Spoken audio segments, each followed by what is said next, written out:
Ba't nandito ka pa? Jace, please tell me we're okay. Nag-apologize naman ako, diba? Hana, umuwi ka na. Pero Jace... Hana, please. Gusto ko mag-isa. Okay, fine.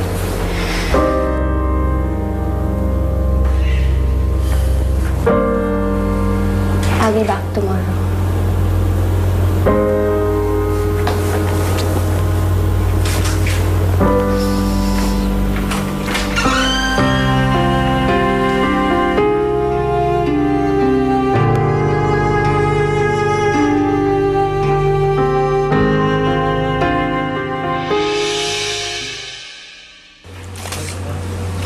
Dito ko lang nalaman na nagkaanak pala ako sa isang babaeng nakilala ko noon.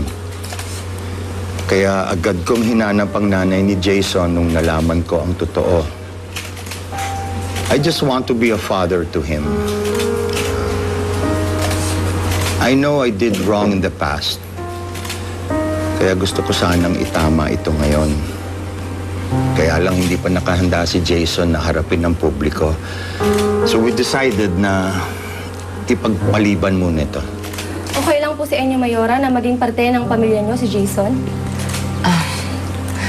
Of course. Wala namang kasalanan ng bata sa nagawang kamalian ng mga magulang niya noon. And it was a mistake from the past. Pinagsisihan na yun ng asawa ko. At napatawad ko na siya. So Jason is already part of our family. Kumusta naman po ang relasyon yung dalawa sa ina ni Jason?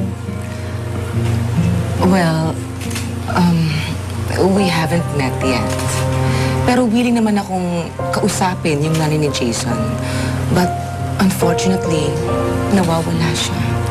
That's also one of the reasons kung bakit hindi pa namin siya na ipapakilala. Abala kami sa paghahanap sa kanya.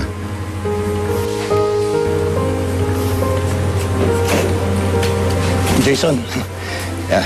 Jason, my second son.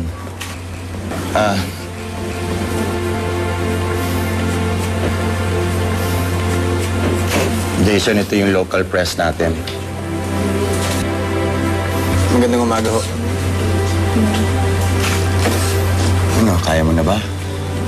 Opo, matagal na rin po ako nagpapahinga. Kailangan ko na po magsimula na hanapin si nanay ulit. Hindi, ingat ka ha. Naghihintay na sa'yo yung mga sasama.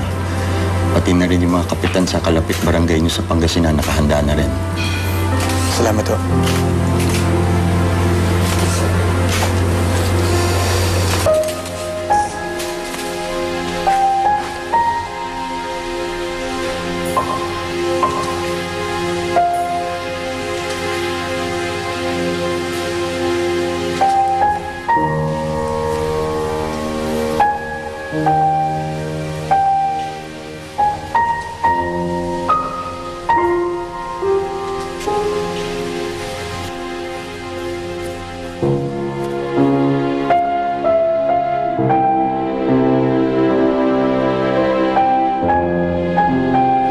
Bakit kailangan yung sakin ng mga pinagsasabi ni Papa?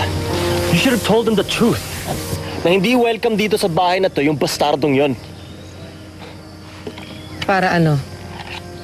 Para tayong dalawa ang magmukhang kontrabida. Mabango ang pangalan ng Jason na yun dahil sa pagliligtas niya sa saaw mo. Lahat ng kukontra sa kanya, masama sa paningin ng tao.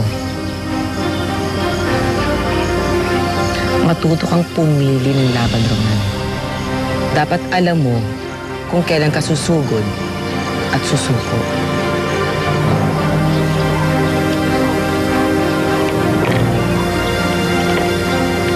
Tita, Kuya, Anong balita? ongoing pa rin yung paghahanap kay Helen, Tita. But there's a possibility na wala na talaga yung bangkay niya. Bumaha recently kung siya tinapon. Malamang inanod na yun ng tubig. We need to be sure. Hindi ako matatahimik hanggat di nakikita ang bangkay niya.